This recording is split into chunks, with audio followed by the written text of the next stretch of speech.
말씀은 신명기 9장입니다. 신명기 9장을 보면은 이스라엘 백성들의 그 모세가 교만함에 대한 경고를 하고 있고, 또 25절에서 29절을 보면은 이제 기도에 대해서 나오고 있습니다. 그럼 먼저 1절에서 24절을 보면은 이 교만함에 대한 경고, 교만해지는 이유가 무엇인가 알아보도록 하겠습니다.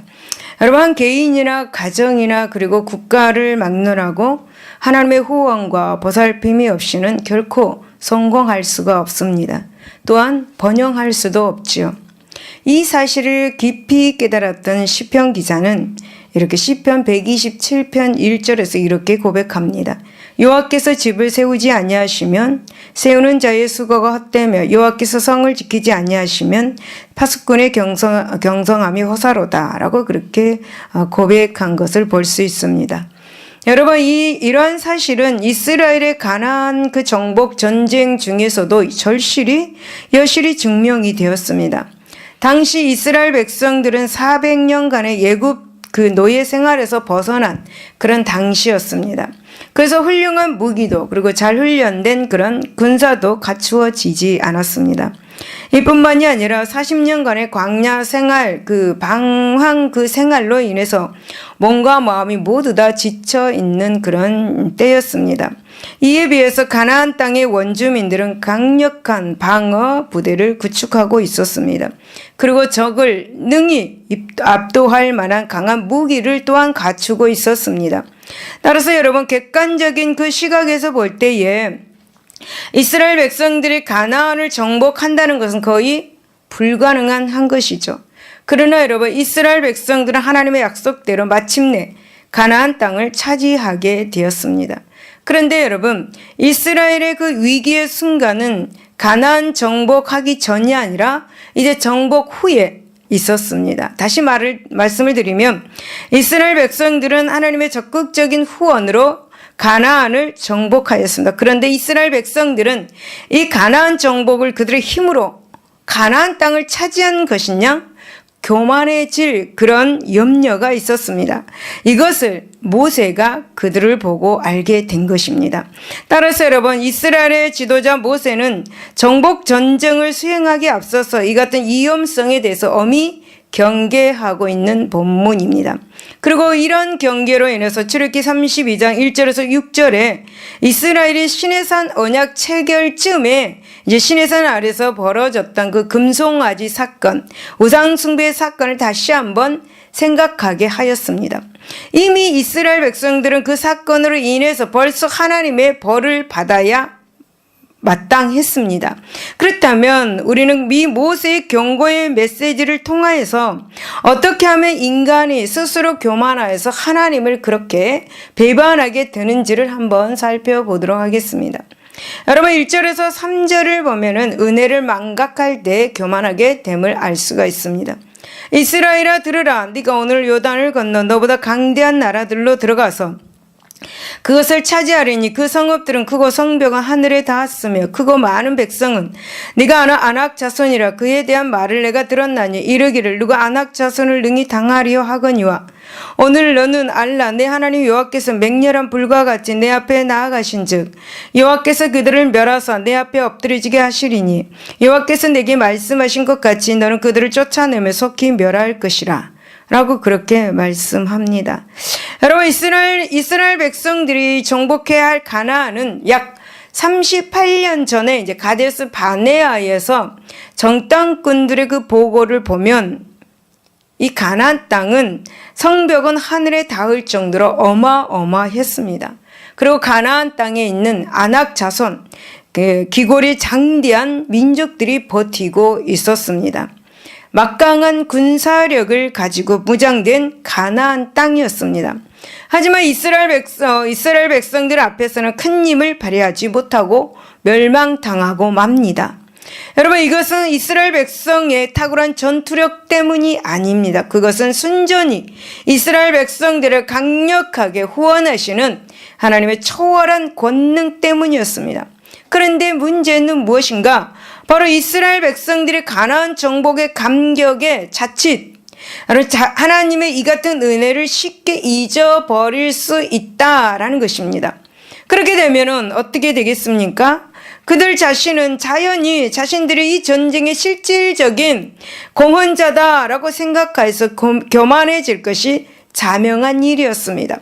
이처럼 인간은 과거에 베푸신 그 하나님의 은혜를 잊어버립니다. 그리고 하나님 앞에서 고개를 뻣뻣이 세우게 되는 것을 볼 수가 있죠. 여러분, 나폴레옹을 여러분 다 아실 것입니다. 여러분, 나폴레옹이 유럽을 정복한 후에 그 기세를 몰아서 이제 러시아까지 진격해 들어가고 할 때의 일입니다. 출정 전날 그는 한 귀족 부인에게 승전의 확신을 갖고 자신의 그 계획을 자세히 설명했습니다.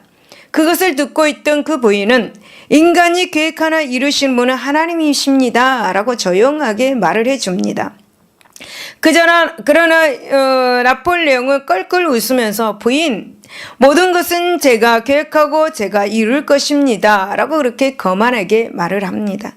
그러나 여러분, 몇 달 후에 나폴레옹은 전쟁에서 대패하고 1814년 퇴위하고 엘바 섬에 유배되고 말았습니다. 여러분, 진정 하나님의 은혜를 마음속 깊이 간직하고 또 그 은혜를 날마다 감사하는 자는 결코 교만해질 수가 없습니다. 맞습니까? 여러분, 두 번째 보면은 4절에 보면은 자신의 능력을 과신할 때 교만하게 됩니다.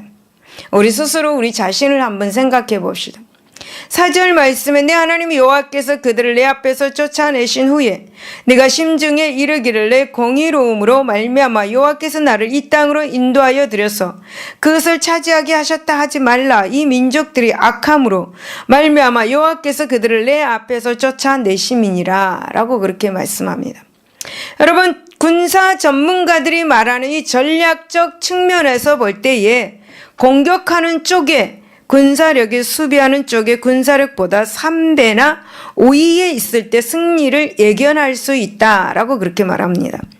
그런 점에서 이스라엘 백성들의 가나안 원주민을 상대한다는 것은 한마디로 무리였습니다. 그러나 이스라엘 백성들은 이러한 상식을 초월하여 신속하게 가나안을 정복해 갈 수 있었습니다. 여러분, 이렇게 되면 거의 대부분의 인간은 자신의 힘으로 했다, 내가 이렇게 했다라고 스스로 감격합니다. 다시 말하면 자신의 힘과 능력을 자랑하고 뽐내면서 자만하게 되는 것이다 라는 말이죠. 여러분, 모세는 이러한 위험성을 잘 알고 미리 이제 이스라엘이 과거 하나님 앞에서 얼마나 큰 죄를 지었는지, 얼마나 지역된 그런 존재였는지, 스스로 아무것도 내세울 것 없는 하찮은 존재임을 강조하면서 시내산 아래서 금송아지 우상 숭배 사건을 이렇게 6절에서 29절까지 회상을 시켜 주었습니다. 여러분, 어쨌든 이제 여러분 자신이 지금 누리고 있는 행복과 번영이 바로 자신의 땀과 공로와 지혜에서 비롯된 것이라 생각하는 것은 교만에 이른 것이다. 교만에 이르게 하는 첩경이다. 우리는 기억해야 할 것입니다. 여러분, 1912년의 4월 영국의 초호화 여객선 타이타닉호 맞죠? 네, 북대서양에서 빙산과 충돌, 탑승객 2,200여 명 중에 무려 1,500여 명이 사망한 세계 최대의 해난 사고가 있었습니다. 세계 최고를 자랑하며 첫 출항했던 이 배의 선장은 이렇게 큰 소리 쳤습니다. 하나님이라도 이 배를 어떻게 할 수 없을 거야 라고 그렇게 큰 소리를 쳤죠. 선장은 인간의 기술만 믿었습니다. 그런데다가 사고 해역에 이르기 전에 사고 가능성에 대한 무선 연락이 있었습니다. 그러나 담당자는 이를 무시했습니다. 인본주의와 안일주의가 빚어낸 참 대참사였습니다. 여러분, 진정 하나님이 자신의 운명의 최종 결정권자임을 믿을 때 인간은 이러한 교만에서 벗어날 수가 있습니다. 우리 생사하복을 주관하고 계신 그분을 철저하게 믿을 때에 우리는 교만에서 벗어날 수가 있습니다. 여러분, 잠언 16장 1절에 보면 마음의 경영은 사람에게 있어도 말의 응답은 여호와께로부터 나온다 라고 그렇게 말씀합니다. 이를 믿으시기를 바랍니다. 세 번째 4절 5절 그리고 23절을 보면은 하나님의 뜻을 무시할 때 교만하게 됩니다.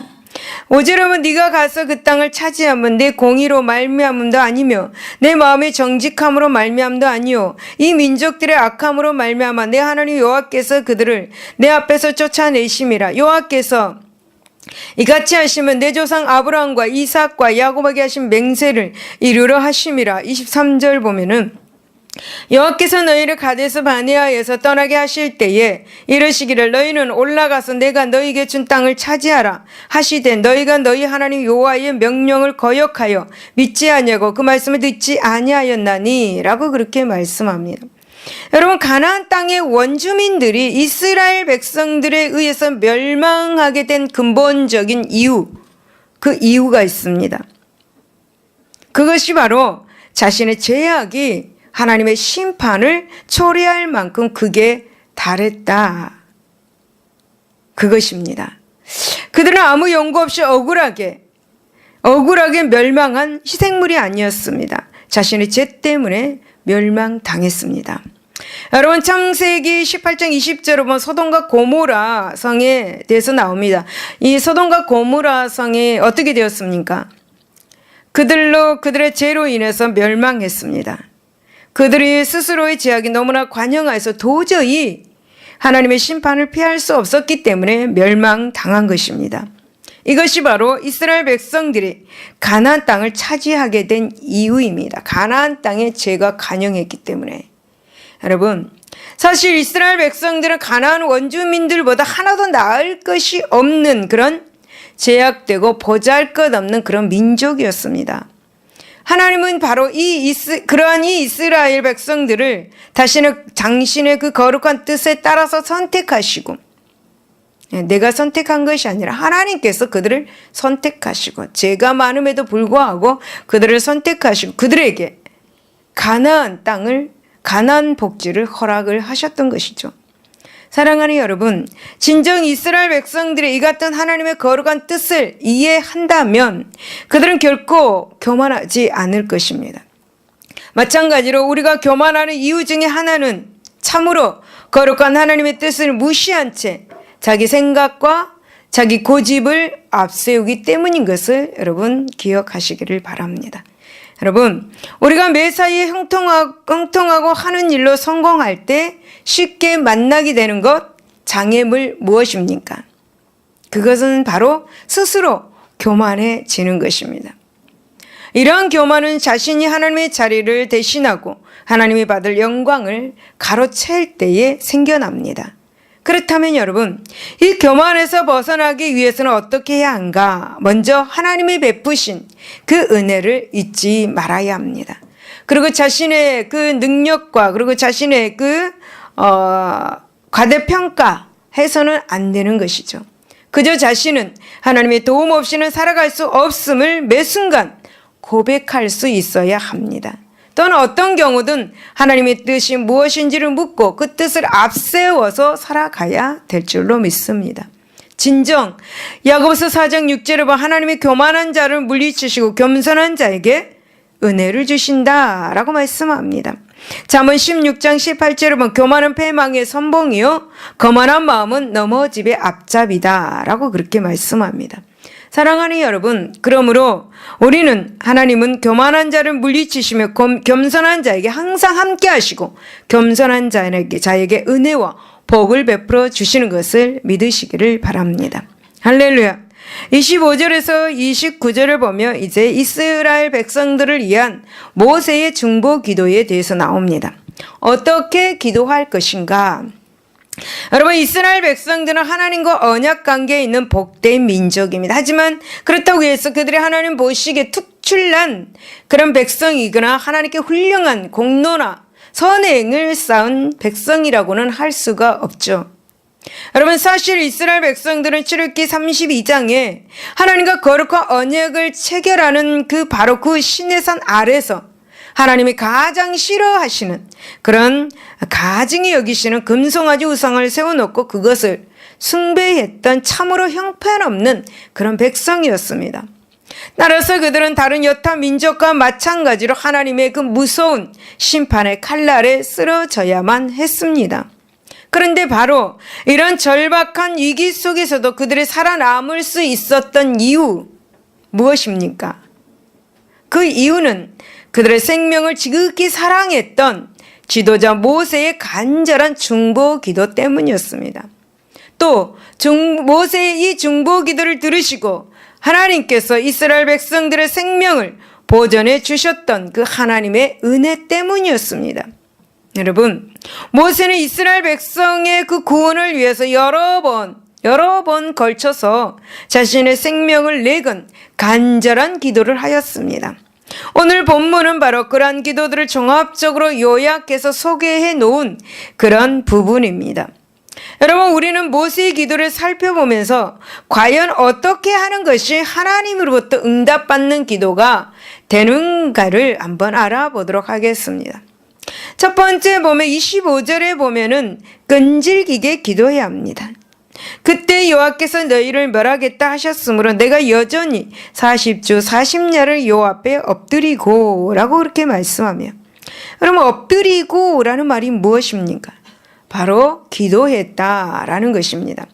여러분, 모세는 멸망당할 수밖에 없었던 이스라엘 백성들의 그 구원을 위해서 낮이나 밤을 가리지 않고 40일간을 금식하며 기도했다. 18절에 그렇게 말합니다. 여러분, 실로 모세는 하나님과의 언약을 스스로 파기는 하였습니다. 그럼으로써 하나님의 특별한 민족이라는 그 영광을 상실하게 되었습니다. 근데 모세는 그런 자신의 민족을 위해서 자신의 생명을 전혀 돌아보지 않고 간절히 그리고 끈질기게 기도했던 것이죠. 여러분, 성경에서 40이라는 숫자는 무엇인가? 연단과 그리고 인내와 기다림을 상징하는 그런 숫자입니다. 광야 40년. 여러분, 모세가 40일간을 쉬지 않고 기도한 것은 자신의 신변은 전혀 돌아보지 않았다라는 것입니다. 또 모세는 하나님의 응답이 있기까지 기다리면서 끊임없이 기도를 했다는 것이죠. 하나님의 종들은 정말 하나님의 백성들을 위해서 끊임없이 기도합니다. 목숨을 내는 기도도 많이 하죠. 금식하면서 기도합니다. 성도들이 문제 있을 때에 금식하면서 기도합니다. 목이 터져라고 기도합니다. 창자가 끊어지는 그런 기도를 하지요. 여러분, 모세는 그렇게 금식하면서 당신의 하나님의 백성들을 위해서 그렇게 기도를 했습니다. 여러분, 보면은 창세기 18장 22절에서 32절을 보면 아브라함의 끈질긴 기도가 나옵니다. 여기에서는 하나님께서 아브라함에게 소돔을 멸할 거라고 그렇게 말씀하셨죠. 그래서 아브라함은 주께서 의인을 악인과 함께 멸하러 하십니까? 라고 질문합니다. 그 질문을 그렇게 하는데 혹 50명의 의인이 있다면 소돔을 멸하지 않으시겠습니까? 라고 묻죠. 그러면서 아브라함은 의인을 악인과 함께 죽이시면 부당합니다. 그 성을 다 무너뜨려 버리면 그곳에 있는 의인도 다 죽습니다. 그게 부당합니다. 의인과 악인을 같이 하심도 부당합니다. 세상을 심판하신 이가 정의를 행하실 것이 아닙니까? 하나님은 만일 소돔 성읍 가운데서 의인 50명을 찾으면 그들을 위하여 온 지역을 용서하리라고 말씀을 하십니다. 근데 아브라함은 또 나는 티끌이나 재와 같사오니 감히 주께 아뢰옵니다. 50의인 중에 5명이 부족하다면 그 5명이 부족함으로 말미암아 온 성읍을 멸하시리까? 라고 묻습니다. 하나님, 45명을 찾으면 멸하지 아니하리라 라고 그렇게 말씀하시죠. 그리고 계속해서 아브라함은 또 이야기합니다. 40명을 찾으시면 어찌하십니까? 40명이 있으면 내가 멸하지 않겠다라고 말씀하시죠. 하나님. 또 아브라함이 말합니다. 불안합니다. 계속 불안하죠. 하나님 30명 어떠십니까? 30명이 있으면 그 성을 멸하지 않겠습니까? 30명을 내가 찾으면 멸하지 않겠다라고 말씀하시죠. 또 아브라함이 말합니다. 아브라함이 감히 하나님께 아랜다고 말합니다. 20명 어떻습니까? 20명? 나 20명만 있으면 멸하지 마시옵소서.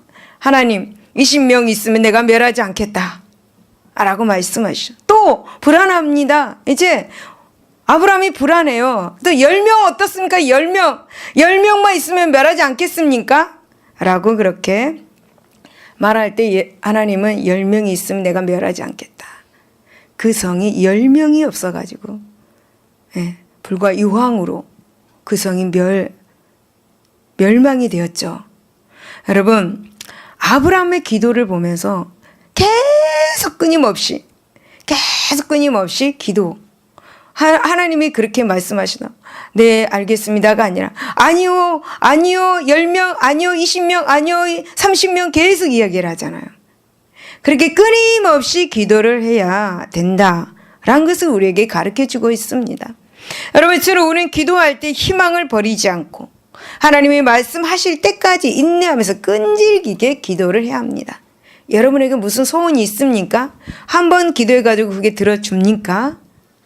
여러분, 끊임없이 기도하시기 바랍니다. 응답을 하셔도, 말씀으로 나에게 응답을 하셔도 그 응답을 붙잡고 기도해야 돼요. 나에게 응답해 주셨으니까 기도 안 해. 이게 아닙니다. 그게 올 때까지 기도를 해야 되는 거예요. 하나님 말씀이 내가 너에게 응답하겠다라고 말씀하셔도 올 때까지, 내 손에 잡힐 때까지, 내 눈으로 볼 때까지 계속 기도해야 돼요.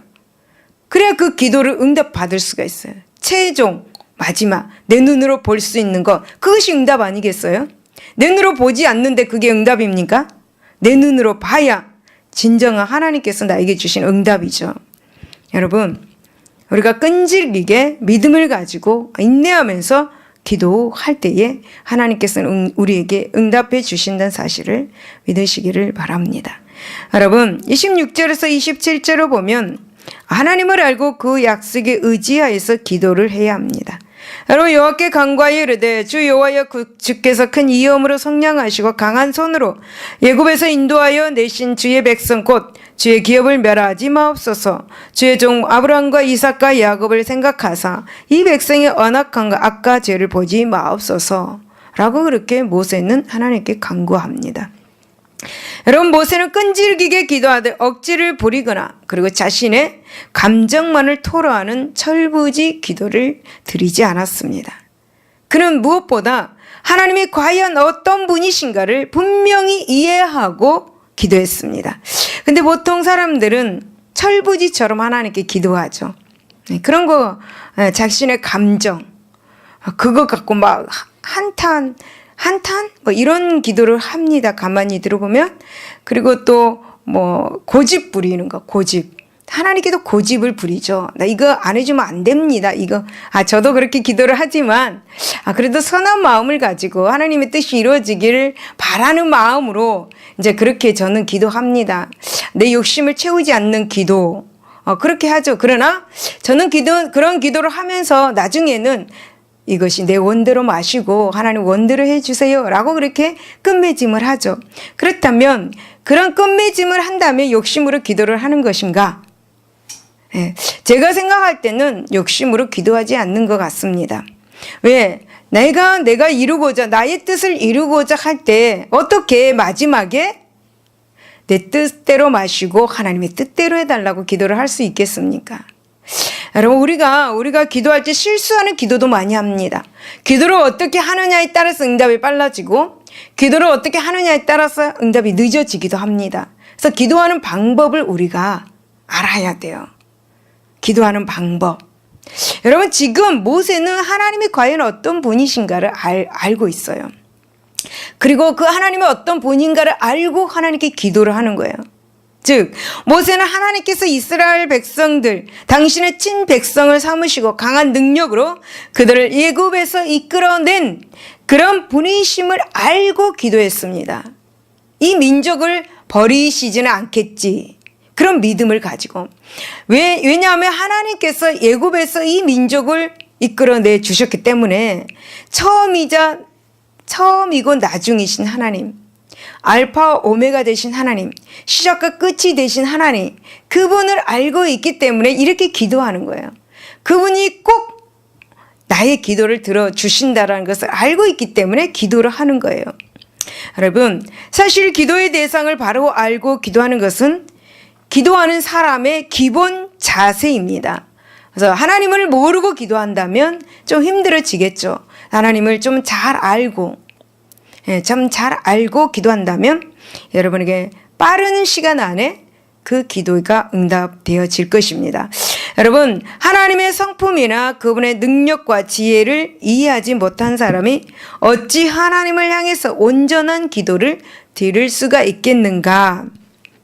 여러분, 호세아 6장 3절을 보면 우리가 여호와라 알자, 힘써 여호와라 알자. 그의 나타나시면 새벽빛같이 어김없나니 비와 같이 땅을 적시는 늦은 비와 같이 우리에게 임하시리라. 얼마나 하나님을 모르면, 얼마나 하나님에 대해서, 성품에 대해서 모르면 하나님을 알되 힘써 알자, 호소하고 있는 거예요. 우리는 하나님을 힘써서 알아야 돼요. 하나님을 힘써 알고 기도해야 돼요. 하나님의 성품을 알고 기도해야 돼요. 그 하나님의 성품을 알고자 할 때는 어떻게 해야 되는가? 하나님의 전에 나와서 기도하고, 하나님의 전에 나와서 하나님 강대상에서 선포되는 말씀을 들어야 되고, 또 집에서는 하나님의 말씀을 읽어야 하나님의 성품을 알게 되고, 하나님의 어떤 분이라는 것을 알게 돼요. 어떻게 하면 기도 응답을 빨리 받을 수 있는가도 알게 돼요. 그래서 하나님께서는 우리에게 기도를 빨리 응답해 주고 싶어 해요. 그런데 우리가 하나님을 바로 알지 못하기 때문에 바른 기도를 드리지를 않아요. 그래서 하나님은 우리에게 또 고난을 주시죠. 마음의 상처를 주시죠. 다시금 기도하라고, 다시 정신을 차려서 깨닫고 기도하라고, 하나님을, 나 자신을 다 내려놓고 고집이 아닌 하나님의 나라를 위해서 기도를 드리라 라고 그렇게 말씀하는 것이에요. 여러분, 또 모세는 하나님의 언약에 근거해서 하나님의 은총을 간구했다. 27절에 말합니다. 말씀에 근거하여 하는 기도, 하나님의 신실하심을 의지하는 기도입니다. 여러분, 사실 민수기 23장 19절에 보면은 하나님은 인생이 아니시기에 결단코 시건치 않는 분이시다 라고 말씀합니다. 따라서 하나님은 당신이 한번 약속하신 것은 분명히 영원히 지키신다. 그렇다면 하나님의 약속을 믿고 그 약속에 기초해서 드리는 기도가 얼마나 힘이 있겠는가? 기도를 하자마자 응답을 받겠는가? 여러분, 하나님의 말씀에 근거하여 드리는 기도는 응답을 받을 수 있습니다. 그 말씀을 가지고 하나님께 때를 쓸 수 있습니다. 내 고집의 때가 아닌 그 말씀, 하나님이 이렇게 약속하셨으니까 응답을 해주세요 라고 그렇게 하나님께 때를 쓰는 기도를 할 수가 있는 거죠. 하나님의 성품을 알 때, 하나님의 성품을 알고 드리는 기도는 곧 응답을 받을 수가 있습니다. 이것을 믿으시기를 바랍니다. 28절에 보면 하나님의 영광을 먼저 생각하면서 기도해야 함을 알 수가 있습니다. 여러분, 주께서 우리를 인도해 내신 그 땅 백성이 말하기를 여호와께서 그들에게 허락하신 땅으로 그들을 인도하여 드릴 만한 능력도 없고 그들을 미워하기도 하사 광야에서 죽이려고 인도해 내셨다 할까 두려워하나이다 라고 그렇게 말씀합니다. 여러분, 모세는 이스라엘 백성들의 구원을 위한 기도를 드리되 순전히 인간의 유익만을 간구하지 않았음을 알게 됩니다. 여러분, 모세는 무엇보다도 하나님의 영광을 먼저 생각하고 하나님의 명예에 훼손되지 않도록 그렇게 기도했습니다. 다시 말씀을 드리면 모세는 하나님께서 만약 당신의 백성 이스라엘을 버리고 멸망을 시킨다면 그것을 지켜보고는 이방 민족들이 뭐라고 말을 하겠습니까? 하나님이 무력하다, 하나님은 신이 없는 신이다 라고 그렇게 모독하고 비방할 것이다 라고 그렇게 이제 하나님께 기도를 하는 거죠. 그것이 염려되니까 하나님 이스라엘 백성들을 축복하여 주십시오 라고 그렇게 기도를 하는 것입니다. 여러분은 참으로 성숙한 그런 신앙인의 기도는 하나님의 영광과 그분의 주권을 먼저 생각합니다. 그래서 그 나라와 그를 먼저 구하는 그런 기도를 하게 되지요. 여러분, 예레미야가 기도하는 내용을 한번 볼까요? 예레미야 14장 7절을 보면은 여호와여 우리의 죄악이 우리에게 대하여 증언할지라도 주는 주의 이름을 위하여 일하소서. 나를 위하여 일하소서가 아닌, 이 나라 이 민족을 위해서 일하소서가 아닌 주의 이름을 위하여 일하소서라고 그렇게 기도했어요. 주의 이름을 위해서 일하소서 라고 그렇게 기도했습니다. 다니엘은 또 어떻게 기도했을까요? 다니엘서 9장 17절을 보면은 우리 하나님이여 지금 주의 종의 기도와 간구를 들으시고 주를 위하여 주의 얼굴 빛을 주의 황폐한 성소에 비치시옵소서. 주여 들으소서. 주여 용서하소서. 주여 귀를 기울이시고 행하소서. 지체하지 마옵소서. 나의 하나님이여 주 자신을 위하여 하시옵소서. 당신을 위하여 이 일을 행하시옵소서. 그런 거예요. 근데 우리는 어떻게 기도하나요? 우리 기도를 한번 살펴볼까요? 어떻게 기도하나요? 사랑하는 여러분, 하나님은 바로 이 같은 기도에 기꺼이 응답하심을 믿으시기를 예수 이름으로 축원을 드립니다. 결론입니다. 여러분, 우리는 하나님과 매일 교제하지 않고는 영적인 에너지를 공급받을 수가 없습니다. 여러분, 우리는 어려울 때는 물론이거니와 평안할 때도 기도해야 합니다. 힘들 때도 기도해야 되고 바빠도 기도해야 되고 더욱 기도에 힘써야 합니다. 진정 하나님께 무릎 꿇지 않는 자는 세상 앞에서 무릎을 꿇을 수밖에 없습니다.